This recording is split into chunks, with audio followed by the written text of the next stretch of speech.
Assalamualaikum warahmatullahi wabarakatuh. Selamat berjumpa, selamat datang kembali di channel Guru dan Pembelajaran. Video yang akan saya sajikan berikut ini saya beri judul Unboxing Modul Pembelajaran. Video ini saya tujukan untuk ibu dan bapak guru, pengampu mata pelajaran, dan juga para guru BK. Ibu bapak guru yang saya hormati, perlu diketahui bahwa sebuah modul pembelajaran terdiri dari 3 bagian utama, yaitu bagian awal modul, bagian isi modul, dan bagian akhir atau penutup modul. Bagian penutup. Kita bicarakan satu persatu. Pada bagian awal akan ditemui halaman judul.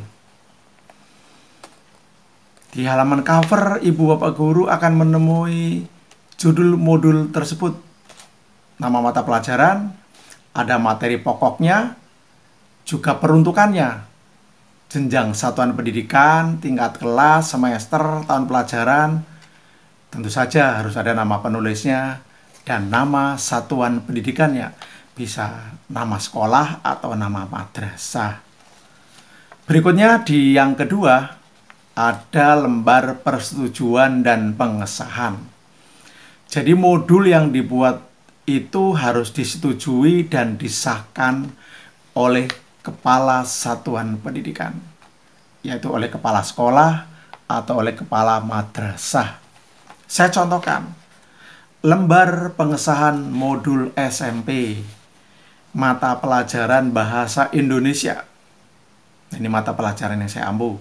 Kemudian kelas 9 semester 1. Kompetensi dasarnya menuangkan gagasan, pikiran, arahan, atau pesan dalam pidato persuasif.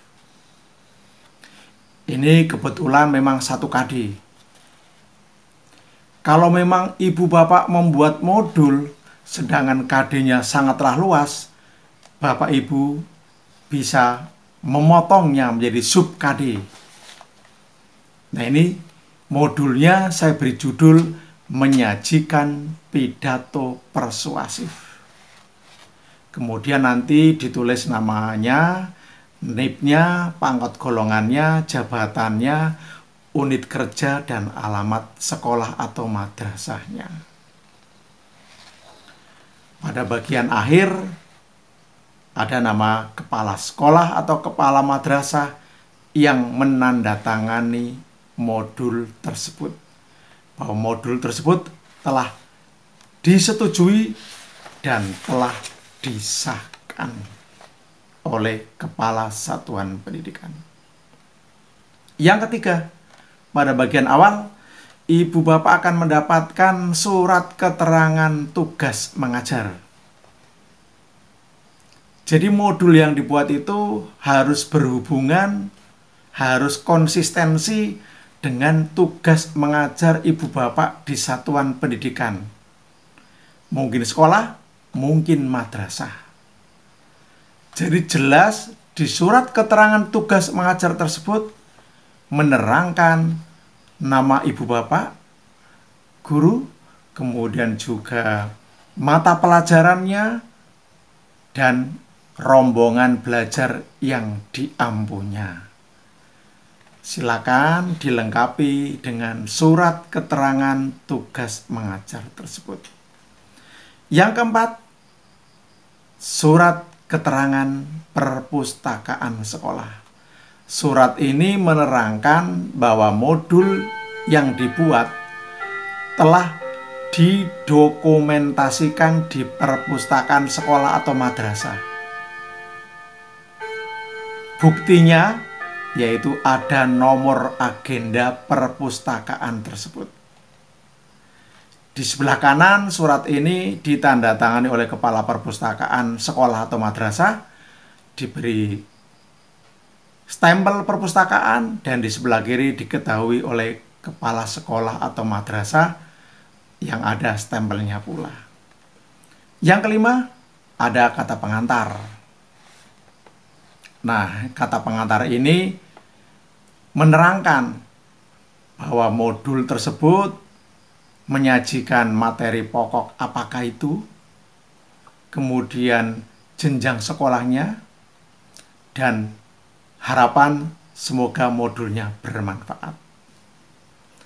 Yang keenam, ada pendahuluan. Akan dibahas tentang tujuan penggunaan modul. Jadi modul itu dibuat bertujuan untuk apakah, dan juga cara menggunakan modul. Dengan harapan para peserta didik dapat menggunakan modul tersebut dengan benar. Nah, berikutnya yang ketujuh dari bagian awal modul ini adalah daftar isi yang memuat seluruh komponen yang terdapat dalam modul tersebut. Kita lanjutkan ke bagian isi modul. Nah, inilah akan ditemui kegiatan belajar. Berapakah jumlah kegiatan belajar dalam sebuah modul yang ideal? Jawabannya adalah ibu bapak guru dapat menyesuaikan dengan jumlah indikator dalam KD yang dibahas dalam modul tersebut. Saya contohkan. Dalam modul yang saya buat, yaitu modul menyajikan pidato persuasif, saya rumuskan dalam 4 kegiatan belajar. Yang pertama, disajikan hakikat pidato persuasif. Yang kedua, menyajikan pembuka pidato persuasif. Yang ketiga, menyajikan isi pidato persuasif. Dan yang keempat, menyajikan pidato persuasif. Setelah ibu bapak guru merumuskan kegiatan belajar dalam modul tersebut, nah, lalu disajikanlah materi dalam setiap kegiatan belajar. Perlu diingat bahwa dalam setiap kegiatan belajar dibahas yang pertama tujuan pembelajaran. Jadi ibu bapak guru harus menjelaskan dalam kegiatan belajar tersebut peserta didik harus memiliki kecakapan yang diinginkan. Yang kedua, ada petunjuk siswa.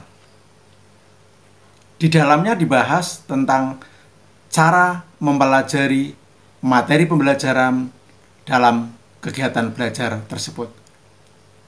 Berikutnya akan diikuti dengan isi materi bahasan. Di dalamnya akan disajikan uraian materi pembelajaran dan contoh-contoh.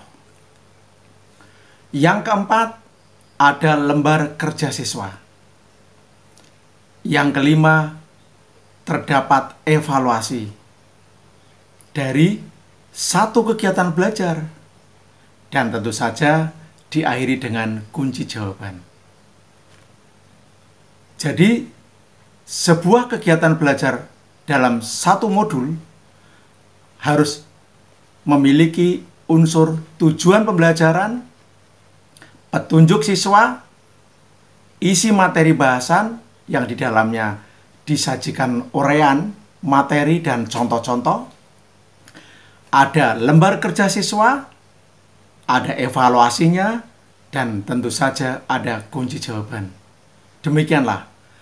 Setelah rampung kegiatan belajar 1, disambung kegiatan belajar 2, kegiatan belajar 3, dan akhirnya kegiatan belajar 4 yang saya contohkan tadi.